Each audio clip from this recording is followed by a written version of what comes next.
Assalamualaikum warahmatullahi wabarakatuh and hello to Dr. Hirwan. My name is Ahmad Nurshaheedi bin Hamzah and today I will explain about integrated sustainability and ethics framework for Petronas. For the first one, we go to the objective. The objective is to establish a robust governance and operational structure that enables Petronas to systematically transition from its traditional hydrocarbon-dependent business model toward a sustainable. Next one, we got a tree of ethical principle and theories. First one, sustainability and stewardship. We are commitment to intergenerational justice in which the extraction of the resources, production of energy today does not jeopardize the environmental, social, and economics. Next, second, integrity transparency. We are trying to transparency and accuracy in carbon reporting and sustainability reporting.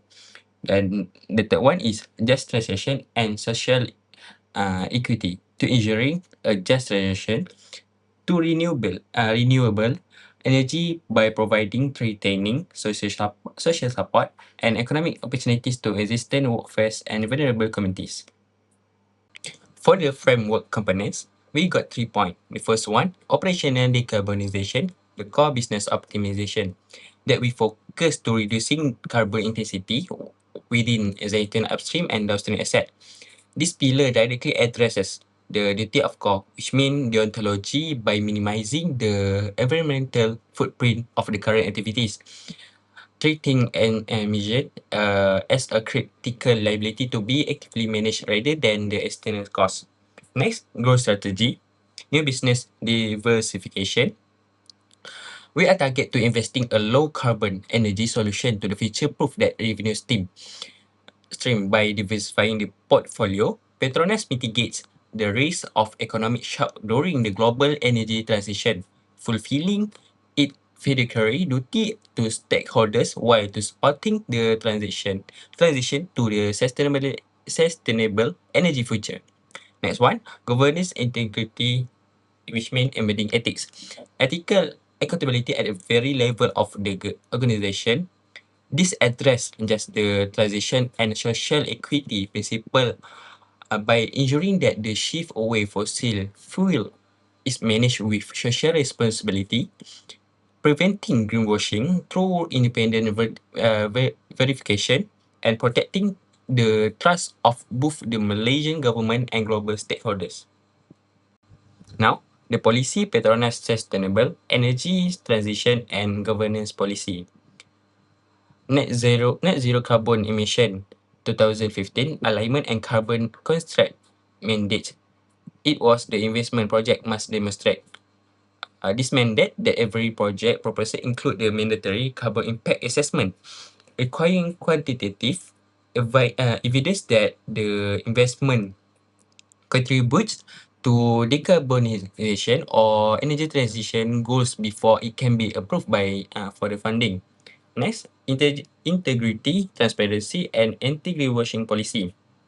It was to ensure absolute accountability. All sustainability claims, emission data, and progress report must be subject to the independent third-party verification and adhere to the global reporting standards. Next, just transition and human capital stewardship policy.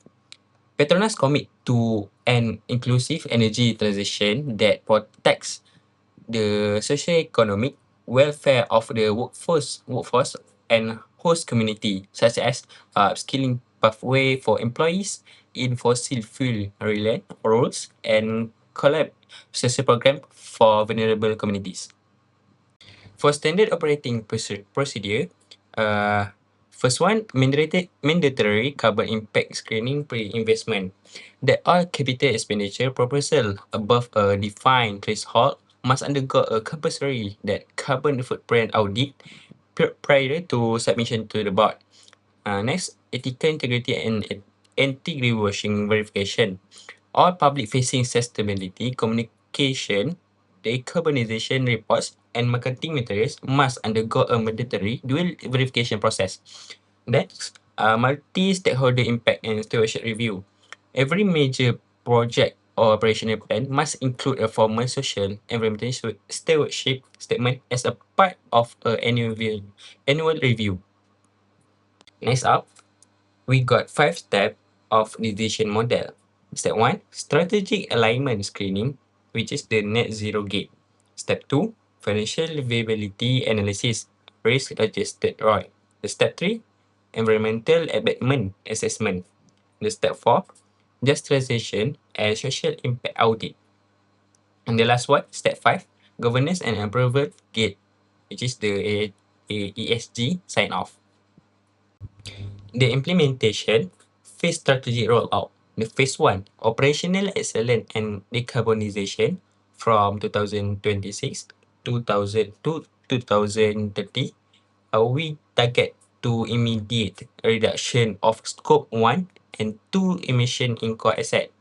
Next, the phase 2, diversification and scaling from 2030 to 2040, which is we target the scaling new growth engine and establishing systematic infrastructure. Eh, Then, phase 3, we target to full transformation from 2040 to 2050, which is achieving full integration and net zero carbon emission. We go through the rules and responsibilities. The first one, board of directors. The board is responsible for approving major all capital expenditure, investment based on the sustainable capital allocation matrix, ensuring that long-term environmental stewardship is never compromised for the short-term fiscal gain. Next, sustainability executive leadership team. They are tasked with the cross-functional coordination of the decarbonization roadmap. This team manage the sustainability balance scorecard, defining annual KPI for carbon reduction and operational efficiency. Next, site and operational managers. They're responsible for on the ground compliance with the environmental SOP. This is include managing daily emission, implementing energy efficiency measure. Example, zero routine flaring. The last one, compliance and internal audit committee. They are responsible for the dual verification process of all public sustainability reports to prevent greenwashing. For the monitoring and enforcement, sustainability balance scorecard, which is KPI integration, we are ensuring that climate performance is treated with the same fiscal rigor as profit margins. Next, independent ESG engineer and audits. The internal audit term will conduct by annual ethical compliance review of all major operational units to ensure adherence to the code of the conduct and business ethics. The Board of Sustainability and Risk Committee, or the BSRC, will serve as the final authority on monitoring enterprise-wide sustainability performance. And the last one, the transparent stakeholder feedback loop. Petronas will implement a formal, accessible digital platform for sustainability feedback and whistleblowing, allowing employees, local communities, and external partners to report environmental violation and ethical breaches anonymously. The last one of my presentation, it was expected outcomes. The first one, achievement of net zero carbon emission. As we know, NZCE 2050, we are ensuring Petronas meet its absolute emission target. The organization transition from a reactive to proactive state, ensuring long-term alignment with the global climate goals. Next, enhance investor and public trust, which is the greenwashing mitigation. Petronas will effectively immunize itself against exclusion of greenwashing. This transparency build lasting credibility with ESG-focused investor, the Malaysian government, and internal partners. Next, long-term operational resilience, investment that become available due to the future carbon taxes or regulatory shift. The last, a stable equitability, just a transition, but by proactively managing the transition for its people, Petronas maintain a highly motivated, skilled and loyal workforce, ensuring operational continuity and community support through the industrial transformation. That's all from me.